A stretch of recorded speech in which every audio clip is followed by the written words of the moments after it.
Assalamualaikum warahmatullahi wabarakatuh. Teman-teman sekalian, sahabat-sahabat sekalian yang saya banggakan dimanapun Anda berada. Alhamdulillah kita bisa berjumpa lagi di channel Atta Official.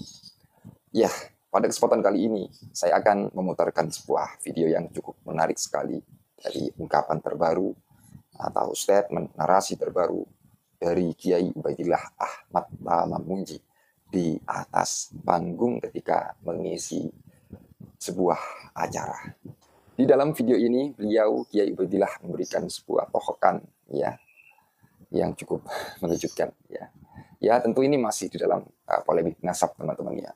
Biar tidak panjang lebar ya, ini menarik untuk kita dengarkan bersama dan mohon ini disimak sampai akhir ya. Biar tidak panjang lebar seperti biasa sebelum kita putarkan videonya kita intro terlebih dahulu. Ya.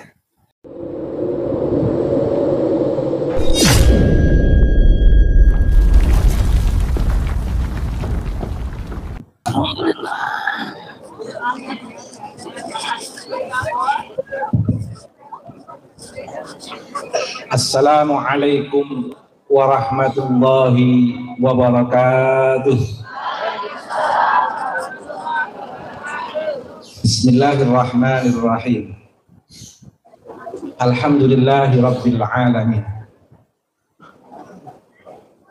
Allahumma salli ala sayyidina wa maulana Muhammadin abdika wa rasulika nabiyil ummi wa ala alihi wa sahbihi wa barik wa sallim tasliman katsira ya qadri 'azamati dzatika fi kulli waqtin wa hin. Rabbi shrah li sadri wa yassir li amri wahlul 'uqdatam min lisani yafqahu qawli, amma ba'd. Al-ulama wal a'izza,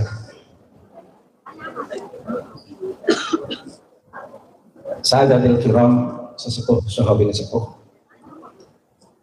wabil khusus Mbah Kiai Haji Nasrullah lan injih Mbah Kiai Haji Mufid Sa'adullah Jailani. Boten kasupen keluarga besar pengurus cabang atau kecamatan, nah boten ulama ingkang mau dipun wakil napa ingkang kados dipun aturaken wonten kita sedaya lan inggih Banser ingkang selantiasa berbahagia sedaya kemawon, mugi panjenengan sedaya ya ayyuhal hudur rahimakumullah senantiasa dalam anugerah dari Allah Subhanahu wa taala. Amin amin ya rabbal alamin. Alhamdulillahirabbil alamin. Wonten dalem punika sedherenge kula matur perihal memperingati haulipun Mbah Muhammad Ridwan. Kawula badhe ngaturaken catatan-catatan kecil sebagai pengantar. Kula punika wonten tanda tanya teng pikiran kawula. Iki pidatoku tak gawe keras apa tak gawe halus. Nek tak gawe keras ora bakal ngluwahi kerasipun Mbah Kiai Haji Mufid Sa'adullah. Ora bakal ngalahke. Apa tak gawe halus, biasanya wong nek seperti keras itu dilus iku ora menter. Ya wis piye kok bingung. Akhirnya mengalir mawon. Minumannya kathah banget, mengalir iki. Ngeten niku sedene ora enak ngeten iki. Nggih, ngeten iki kan imajinasi kula dadi macam-macam ngeten iki. Catatan kedua, kula remen banget dalu punika. Betul-betul ngaji. Yo nggih wonten selawate. Nggih mangke wonten ilmu ingkang kula aturaken. Insyaallah mboten namung takbir, betul. Ilmu yang nggak diterangkan. Takbir punika wonten lelaku, mboten wonten pamer. Ngempo-ngempo kados ngoten punika. Takbir itu teng lelaku. Lelakune batin. Kula remen. Menapa? Wau selawatan laras-laras khusyuk, hudur, merefleksikan mahabbah wonten ngersanipun Allah Subhanahu wa taala. Mboten kaya tangga-tangga sebelah punika. Nek selawatan mboten sapa sebut jenenge. Nek selawatan nggo gendera sing wedok mboten kali kan sopan halus lembut ngoten. Kadang-kadang ngadeg terus kotange ketok susune mentul-mentul ngoten ora kata enak. Dikira kiai sing panggung niku ora kepengin kok ngene niku. Kiai yo menungso. Mboten maksum. Nggih. Ngaten niku tradisi ngoten niku sakniki nggih wonten. Wonten mboten? Aja dikulinakno tak kandhani ya. Ngaji ya ngaji, selawat ya selawat. Oh, gendera terus napa? Oh, ade joget ngoten. Tradisi joget tradisi putih. Ngaten kiai niki joget pisan. Tari napa namanya tari zafir bukan apa niku. Pokoke jenengan ampun ngaken kula joget, mulai kula ngaken joget. Ngaten niku. Kiai zaman riyen kon joget itu gara gelem. Karuan nek tontonan Korea ngoten joget pantes. Nggih. Karuan nek kuda lumpingan ngoten ya pantes. Kiai joget gede bareng ngaji tentang tauhid kemanusiaan. Nari sing ora patek enak kabeh ngoten niku. Ngoten niku. Iku tradisi putih, mboten tradisi wong Jawa. Wonten joget tradisi wong Jawa kuda lumping, tapi nek ngaji mboten kaya ngoten niku. Kiai sepon ngajine mboten kaya ngoten niku. Ngaten iki masyhur. Kiai sing ampun sepuh-sepuh niku dalok niku. Di gembor-gembor niku lho. Nek selawat iku nggo joget mental-mentul kaya ngoten niku. Ditradhisikake ben karuan nek kuda lumpingan karuan. Nek kiai joget subhat kaya kiai joget punika. Niki ilmu lho nggih, mboten ngrasani sinten-sinten nggih.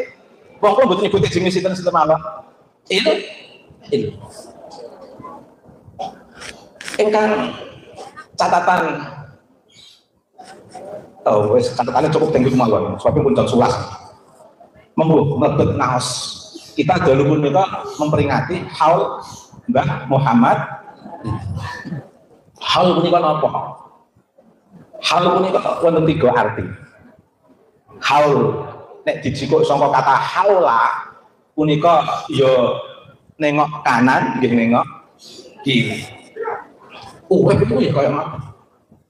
Dadi jenengan nek wonten istilah haul Mbah Muhammad Ridwan. Jenengan kudu kaya Mbah Muhammad Ridwan. Ya nengok kan tengen, ya nengok kiwa. Niki kok wonten sing sentil teng kula bahasa Indonesia, ben iso dirungokno wong sak Indonesia ngoten. Bahasa Indonesia nggih. Jadi hal itu nengok kanan, nengok kiri. Mbah Ridwan punika gesanipun nengok kanan, nengok kiri. Tegesane apa nengok kanan, nengok kiri punika? Wau pun dicontokke wau subhanallah. Nyampe ke sejarah Mbah Ridwan. Sing disampaikan apa? Akhlakipun Mbah Ridwan, kaitane kalih keilmuanipun, kaitane kalih ketakwaanipun. Sing maos kisahipun Mbah Ridwan pun wanti-wanti, sudah wanti-wanti, sudah berpesan. Kisah ini bukan untuk mengunggul-unggulkan, tapi kisah disampaikan ini untuk membaca sejarah bahwa dalam perjalanan sejarah Indonesia ini pernah ada sosok yang bernama Kiai Haji Muhammad Ridwan yang gigih dalam ketahalanannya. Beliau nengok kanan, nengok kiri, mboten lanjut, tidak fokus ke depan saja, memamerkan kenasapannya. Yang penting nasabnya, yang penting dirinya dan keluarganya. Dan gimana caranya supaya orang itu mengunggulkan keluarganya dan dirinya tidak. Mbah Muhammad Ridwan menengok kanan dan nengok kiri. Ada masyarakat Bumi Putra, ada masyarakat Nusantara, ada masyarakat pribumi yang dalam keadaan terjajah. Nengok kanan. Iki piye iki?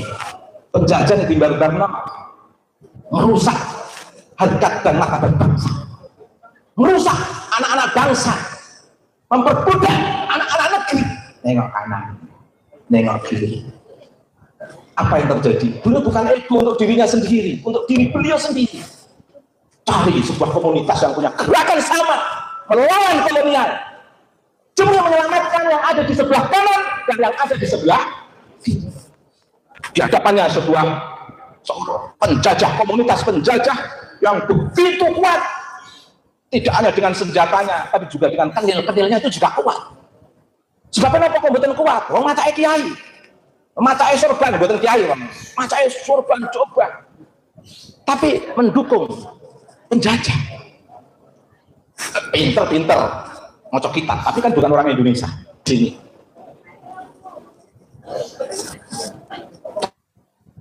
Tapi Mbah Muhammad Ridwan tidak peduli. Ada sebuah komunitas yang mau bergerak melawan kolonial.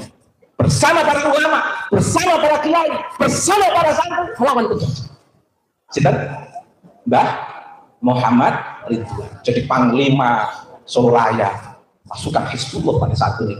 Bukan kula sing panglima Hizbullah niki. Klien itu niki Mbah Muhammad Ridwan. Tapi ini panitia niate saya. Ben kula saged nyuntung Mbah Muhammad Ridwan. Amin ya robbal alamin. Buki gitu dengan. Maka kita bahas bagaimana menghidupkan semangat Mbah Muhammad Ridwan menandai sejarah, melawan kolonialisme, melawan penjajah. Halo, nengok kanan, nengok tonggo, nengok kanan, nengok tonggo kanan, yo nengok tonggo. Aja nengok rumput tetangga loh ya. Paham ya? Nengok kanan, nengok kiri itu dalam konteks kemanusiaan.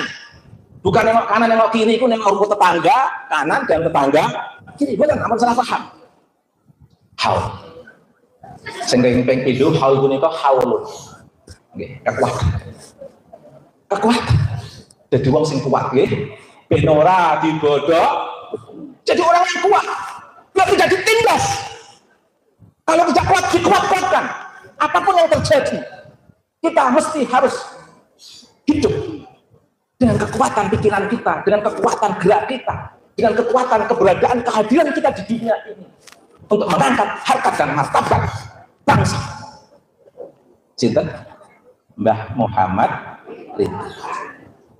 Mbah Muhammad Ridwan itu wonten keunikan. Uang kuat itu. Niku kudu membersihkan hati, sofa, dan punya harapan yang ideal, marwah.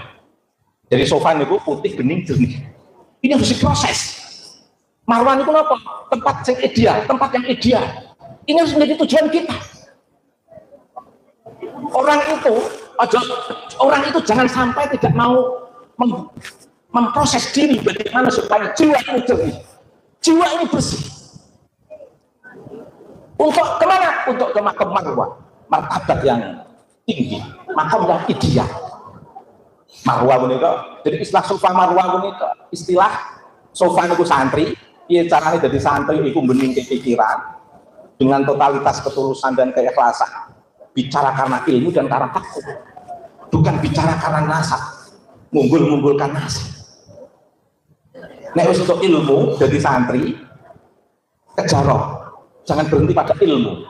Karena kalau berhenti pada ilmu, al-kutub mahjubat. Uang yang berhenti pada ilmu, apa yang diketahui, itu akan berhenti pada pengetahuan yang ada di dalam kitab. Kalau pengetahuan yang hanya dibaca di dalam kitab, orang yang dipindah-pindah no hati, itu nanti kitabnya jadi menghalangi hati menuju Allah Subhanahu wa ta'ala. Mula Allah istilah al-kutub mahjubat. Kitab itu penghalang. Kitab itu isinya ilmu, penting untuk dipelajari. Penting. Tapi jangan berhenti pada isi kitab. Sementara orang yang dicakik tidak segera dimasukkan ke dalam jiwa. Repot pun. Mila al-ilmu fis sudur, la fis sudur. Ilmu itu di hati, tidak di dalam tulisan. Kalau masih di dalam tulisan, itu masih pengantar ilmu yang harus kita pelajari, harus kita pahami, harus kita jalani. Tapi jangan berhenti kepada tulisan. Nanti tidak manjing-manjing di dalam jiwa kita. Mulanya nek wis didarani ilmu itu, nek wis iso lepas contoh kita dari pengetahuan yang ada dalam buku sudah lepas masuk dalam jiwa kita, itu baru disebut ilmu. Niku lek rahasia al ilmu fis sudur, al ilmu utawi ilmu iku fis suduri ana ing dalam hati, la fis sudur, ora ana ing dalam tulisan. Kalau sudah masuk dalam hati, itulah baru ilmu. Tapi kalau masih dalam tulisan, itu baru pengantar ilmu. Niki sofa pun itu ngaten. Nek wis ten mriki, nanti kita akan sampai kepada makam marwah. Mulane, ojo sampai urip pengen langsung manggon teng makam marwah. Makam yang ideal. Makamnya para ulama nggak pernah memproses untuk ilmu, akhirnya pidato ke sana kemari seperti bocil-bocil dalam tanda kutip ini kok asal ngomong, akhirnya ngocar ngajar keilmuan, dedek ke konflik dan lain sebagainya. Kalau itu dibiarkan bahaya. Disinilah pentingnya kita meneliti, bener nggak wong sing ora gelem nok sofa langsung nok marwah, ora gelem belajar ilmu langsung pengen nok dhuwur, tingkahe koyo ngono, ngaku-ngaku menjadi putu nabi, bener apa? Dicek. Ternyata setelah dicek tidak sesuai dengan realitas. Bila intinya ngeten, jenengan punika nek wis untuk ilmu, jangan segera berpikir untuk ke makom marwah. Tapi ingat, kalau di makom marwah jangan lupa kembali ke sofa. Mulai sofa marwah ini dari sofa ke marwah, dari marwah ke sofa, sofa ke marwah, marwah ke sofa.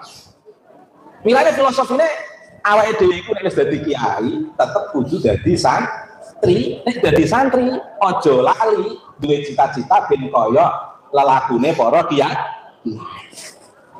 Nek jadi harus jadi santri. Kalau santri bisa jadi kiai, tapi jangan lupa kalau jadi kiai tetap jadi santri. Kalau mau muhibin bisa jadi habib gitu. Wah, muhibin pengen jadi habib ya dipersekusi lagi dengan repot. Ini ilmu. Dalam proses apapun semua mulia. Tapi dalam proses keilmuan ini harus dipahami dengan benar. Jangan sampai kita menjadi muhibin selamanya, tidak pernah menjadi orang yang dicintai dan orang yang mencintai. Kita harus jadi santri untuk bisa mencapai makom kiai. Ketika mencapai makom kiai, jangan lupa tetap menjadi santri. Ini juga berarti kuat. Sekali. Saya sing selawat aku jadi. Oke. Tapi sing niate selawat saya kok. Tapi niate ora selawat, niate selawat ora saya. Bang itu periksa malah itu aku. Ini juga. Lah, iya caranya kuat. Wong Jawa itu kuat orang mau ngandalke ilmu. Tapi butuh pakai cara etika. Wong Jawa itu nek pengen uripe nyaman, cuma ngandalke ilmu, apalagi ilmu yang masih dalam pengantar tadi belum masuk ke hati. Jadi mawi cara, ada etika. Etikanya ya kudu duwe sopan huruf H nek dipangku niku lemes apa mboten lemes? Nek huruf Jawa niku nonton huruf H nek dipangku lemes. Beda wong lanang nek dipangku malah kenceng. Nek wong wedok dipangku lemes. Nah, tapi nek huruf H itu huruf nggih mboten menungso. Sampe nek dipangku kenceng apa lemes? Kenceng. Masa? Normal ya? Nah gitu. Wedok wong wedok dipangku lemes. Tapi ini konteksipun huruf H, nggih. Sekali lagi huruf H. Orang sadi bayangke, Mas. Oh, repot bayangke. Niki konteksnya huruf H nek dipangku lemes. Mulane dadi wong iku kudu duwe akhlakul karimah ben iso nglemeske wong liya. Aja sombong. Sing diwaca takbir tapi menjatuhkan orang. Dalil framing, tidak ada dasar keilmuan. Tidak ada hal yang mendasar untuk bisa membentuk cara berpikir yang baik, cara hidup yang baik, penuh dengan akhlakul karimah. Kiai itu kan wonten kiai pidato apik-apik medun blok. Kadang-kadang ya kata enak. Itu yang jelas bukan didikannya kiai itu. Ini mesti didikannya tonggo aduh kono. Kiai-kiai didik mboten ngoten. Kiai-kiai didik sing punya sopan gelem aja namung mikir supaya dipangku tapi juga purun tapi nggih ngoten nek mangku ya ngerti-ngerti engko aja dipangku terus. Wong dipangku terus jadi sombong mangke. Nggih mboten. Nek nduwe anak dipangku terus dadine manja mboten? Manja. Hormatnya hormat. Silahkan untuk hormat atas nama kemanusiaan. Hormat kepada orang yang terdekat kita, sama-sama satu bangsa, satu negara. Hormat kepada tamu-tamu, hormat kepada siapapun. Tapi cara hormati pun nggih, aja mangku sampai ndadekake manja. Ya kadang-kadang diayak, dielingke ben ora dadi iso ben urip dalam kesetaraan. Hidup dalam kebersamaan. Punika. Nggih. Punika. Ben dengan kuat. Maos sejarahipun Mbah Muhammad ben kuat itu ya duwe ilmu, ya kudu gelem mangku kauripan. Ben sing dipangku seneng, jenengan nggih seneng. Mangku dalam konteks keilmuan, mangku dalam konteks kemanusiaan. Ben kuat jenengan. Sing ping telu haul punika artinya apa? Tahun. Mila ana istilah haul itu peringatan tahunan. Uang iku urip. Dengan nate Ngertos tulisannya Adam betul. Adam alif dal mim, nggih. Ana papan kok tulis. Adam punika isinya alif dal mim. Napa artinya?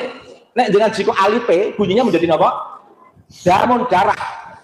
Tapi nek alif yang jenengan embarke terus dengan waca dama uripe menjadi abadi. Uangku ben kuat, aja lali ta'alluq pikirane teng Gusti. Ta'alluq pikirannya itu harus ke Allah, jangan ke nasab. Ta'alluq pikirannya ke Allah, jangan mengunggul-unggulkan, memamer-mamerkan nasab. Wah, kowe ora percaya aku nasab iki. Kafir kamu. Gimana? Memutus hubungan jiwa manusia kepada Allah Subhanahu wa taala.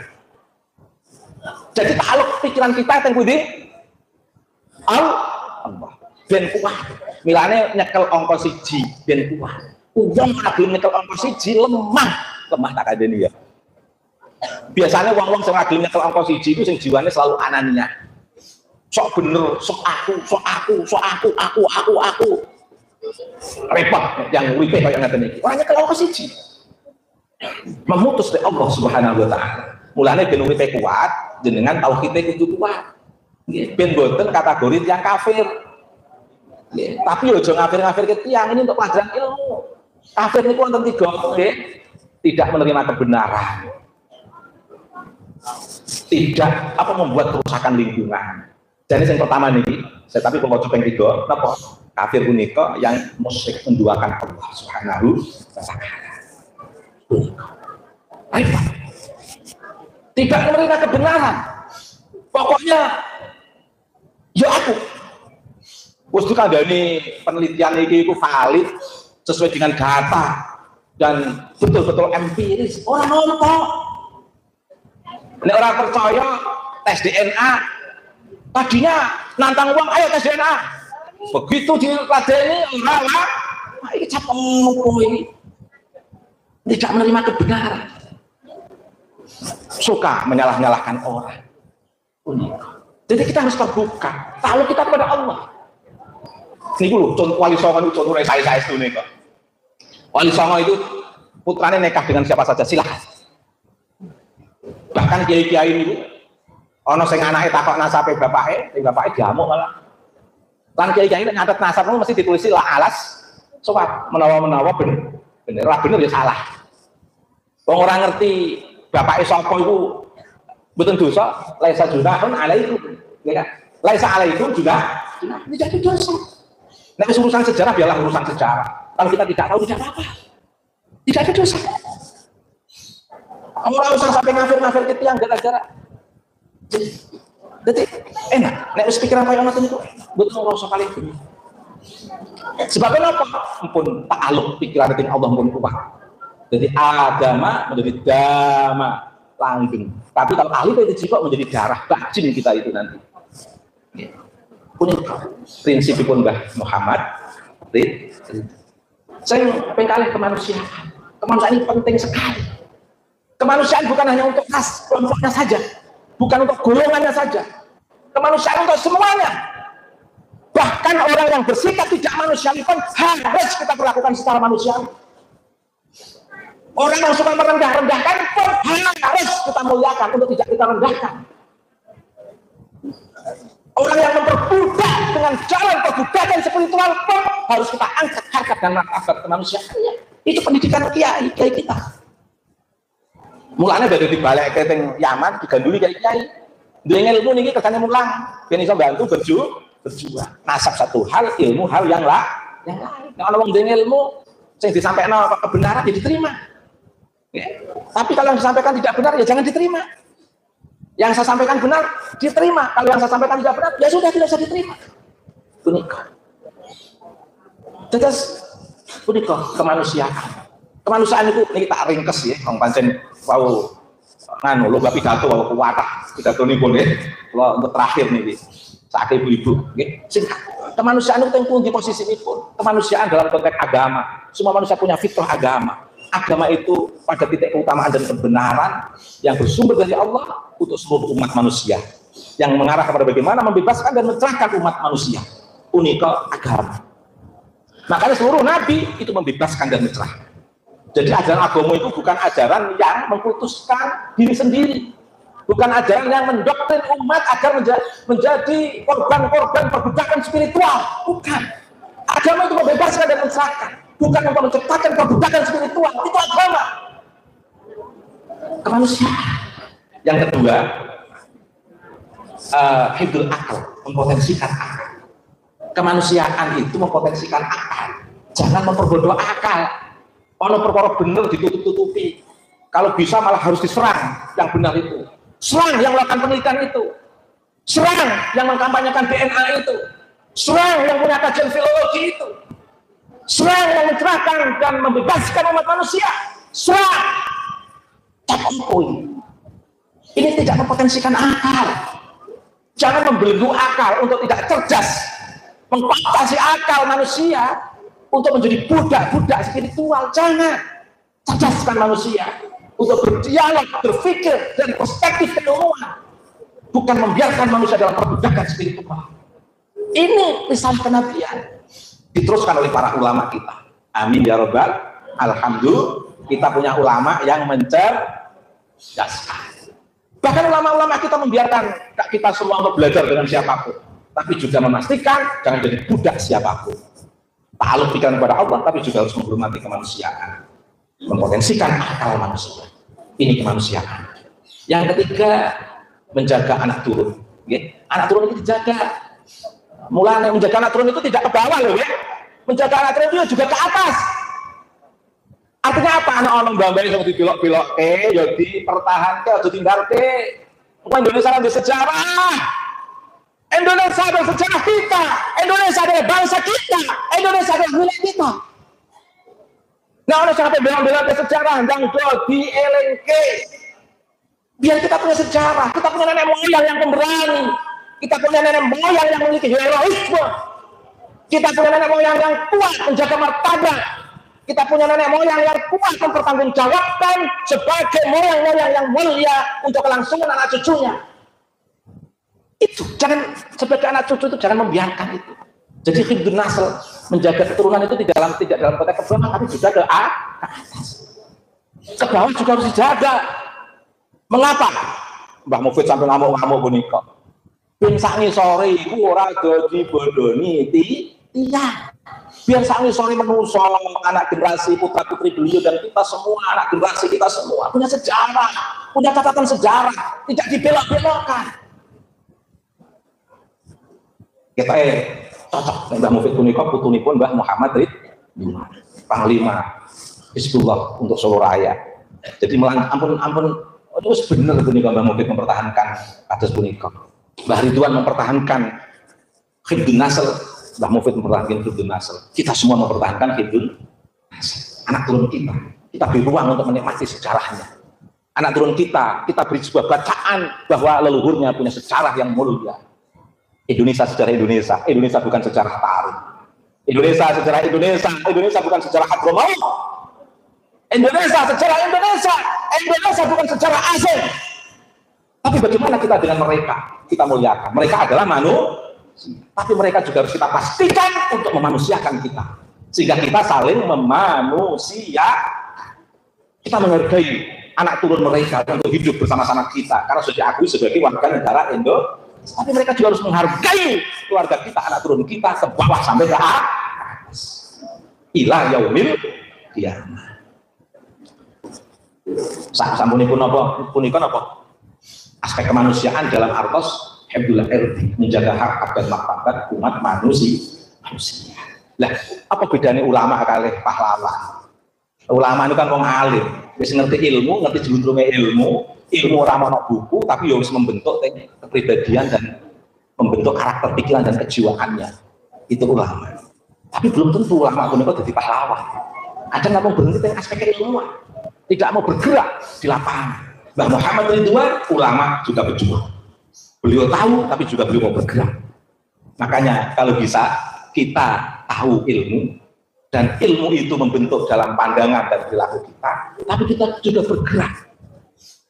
Ampun tahu, tapi tidak mau menerapkan pengetahuan ini sampai membentuk pola hidup sistem sosial di tengah masyarakat kita, sehingga masyarakat kita terjembatani oleh kita, masyarakat kita bisa kita fahamkan untuk betul-betul menjadi masyarakat yang tercerahkan, yang terbebaskan, tidak terbelenggu, tidak terhegemoni, tidak terkooptasi, atau tidak dikekang, atau tidak dilindes, atau tidak ditekan oleh orang-orang lain. Karena kita punya hak yang sama untuk menikmati kebebasan berpikir yang dibungkus dengan akhlakul karimah, sistem pencerahan yang dibungkus dengan akhlakul karimah, sistem bungkusan akhlakul karimah yang betul-betul bertakluk, berhubungan atau tergantung kepada Allah Subhanahu wa Ta'ala. Oh, ini pahlawan ulama nggih, Pak. Mulane sebagai penutup nggih. Nika sebagai bentuk ciri nggih. Teng istilah keluarga Nabi punika wonten istilah ahlu baitin Nabi. Kadang juga disebut ahlu baitin Nabi. Punika yang ahlu kisah nggih. Sayyidina Ali, Sayyidina Fatimah, Imam Hasan, Imam Husain, nika ahlu baitin Nabi. Namanya itu betul tiyang cerdas. Mulane wonten tiyang ngaku-ngaku sebagai ahlu baitin Nabi kok urip zaman sekarang. Itu betul bener. Nggih, ahlu baitin Nabi itu hanya 5 orang. Niku sumbernya pun bener, pun pas. Saya pintu wonten alu Muhammad. Sinten niku alu Muhammad? Ya sedaya umat Islam. Nggih, umat Islam dalam arti dari Nabi maupun umat Islam dalam dari genealogi Nabi, keturunan Nabi maupun umat Islam dari sanes. Nah, zuriat Nabi niku napa? Keturunan baik dari putra maupun putri. Terakhir pun apa? Itrah. Itrah niku napa? Para keturunan Nabi yang menandai sejarah. Mereka yang berilmu sebagai ulama dan sekaligus sebagai pejuang. Mbah Muhammad Ridwan Itratun Nabi. Semua yang jadi madhahirul ummah, penanda-penanda umat yang menandai sejarah tidak terlepas dari nutfah nubuwah, darah kenabian. Orang tidak hanya lewat laki-laki, lewat perempuan pun bisa berlangsung sistem nutfah nubuwah, sistem genealogi punika. Nggih, punika akhir atur Allah mugi berkah nggih. Wonten ilmune mboten niki? Wonten wis ape guyon pengarang ilmu. Apa ya wes ngeten iki wong pidato terakhir waktu wis dalu sing penting semoga berkah. Tapi wonten sing ditangkap mboten, wonten sing kira-kira iso membentuk pikiran perilaku perbuatan mboten. Nggih, intine monggo jenengan nderek perilakune Kanjeng Nabi, bagaimana Nabi membebaskan mencerahkan. Nderek perilakunya para ulama kiai-kiai Nusantara membebaskan dan mencerahkan, dan Muhammad Ridwan membebaskan dan mencerahkan. Jenengan jadi seorang ibu juga harus membebaskan mencerahkan putra putri pun. Juga harus membebaskan dan mencerahkan suami ini pun. Suami juga harus membebaskan dan mencerahkan istrinya. Anak juga harus membebaskan dan mencerahkan orang tuanya. Orang tua juga harus membebaskan dan mencerahkan anak. Ojo do ngaku paling bener dewi. Sing terbuka untuk kebenaran, kemanusiaan dan ketauhidan. Niru perilaku para kiai yang diambil dari sumber perilaku nubuwah dari para nabi-nabi Allah yang dikuatkan dalam Islam Nabi Mustafa Muhammad Shallallahu Alaihi Wasallam. Ditandai dengan hadirnya Mbah Muhammad Mugi kita sedaya berkah beliau ya. Amin ya rabbal alamin. Makaten atau kula wallahul muwaffiq. Wassalamualaikum warahmatullahi wabarakatuh. Waalaikumsalam. Jadi kurang lebih seperti itu. Sangat-sangat menarik sekali dari apa yang baru saja beliau sampaikan. Dan tentu narasi tersebut sangat penting untuk kita pahami bersama. Untuk kita cerna dari berbagai hal yang telah beliau kemukakan tentunya. Beliau merupakan salah satu seorang kiai yang tampil yang memberikan dukungan terhadap Kiai Imaduddin Usman Al-Bantani. Ya tentu ya dukungannya terang-terangan ya, menyampaikan dengan tegas ya dalam polemik nasab ini ya, bahkan beliau ini ya memperkokoh ya, adanya penemuan Kiai Imad, tentu memperkokoh dengan apa yang telah beliau ketahui ya, tentang bidang beliau lah. Beliau kemukakan seperti itu, beliau memberikan pencerahan terhadap umat ya, biar memahami ya, tentang apa yang pada saat ini mesti dipahami, apa yang pada saat ini perlu disadari bersama-sama. Jadi itu. Dan terkadang dari sebagian masyarakat ya, artinya yang masih belum paham, banyak yang mengira Kiai Imad sebagai pembenci dzurriyyah ataupun apa. Jika Anda memahami polemik ini dengan pemahaman yang demikian, tentu ini adalah pemahaman yang keliru, pemahaman yang salah seperti itu. Jadi Anda harus pahami betul-betul. Kiai Mat di dalam hal ini ya mau menempatkan ya sesuatu pada tempatnya. Bisa kita bahasakan dengan bahasa yang mungkin gampang untuk dipahami ya. Jadi Kiai Mat ini mau meluruskan ya nasab mereka ya. Kiai Mat katakan Anda tidak tersambung seperti itu. Tentu mengatakan hal ini dengan data yang telah beliau ketahui. Jadi jangan lalu dipahami dengan pemahaman yang yang yang menyayangkan ya. Jadi cobalah Anda pahami dengan baik-baik ya. Jadi jangan sampai salah paham atas apa yang pada saat ini ramai, atas apa yang pada saat ini sedang diperbincangkan atau diperdebatkan di sosial media. Jadi Kiai Mat itu bukan membenci seperti itu. Jadi beliau Kiai Ubaidillah itu membantu ya memberikan sebuah pencerahan terhadap masyarakat ya agar supaya tidak gagal paham, agar supaya memahami apa yang perlu kita sadari. Beliau kemukakan ya doktrin-doktrin yang ada ya. Juga Kiai Ubaid ini ya beliau juga cukup membantu ya berikan pemahamannya dan membantah hal tersebut ya. Dan tentu dalam hal ini sangat perlu untuk kita dukung ya, perlu untuk kita dukung doktrin yang ada dibantah oleh beliau seperti itu. Artinya doktrin yang menyayangkan ya. Jadi itu, dan mungkin itu saja yang dapat saya kemukakan pada kesempatan kali ini. Kurang lebihnya apabila ada kekeliruan, kesalahpahaman dari ungkapan narasi-narasi dari apa yang telah saya kemukakan, saya mohon maaf sebesar-besarnya. Jadi apabila ada kekeliruan kata, sikap, langkah, tingkah, saya mohon maaf sebesar-besarnya. Akhirul qaul ihdinas siratal mustaqim. Wassalamualaikum warahmatullahi wabarakatuh.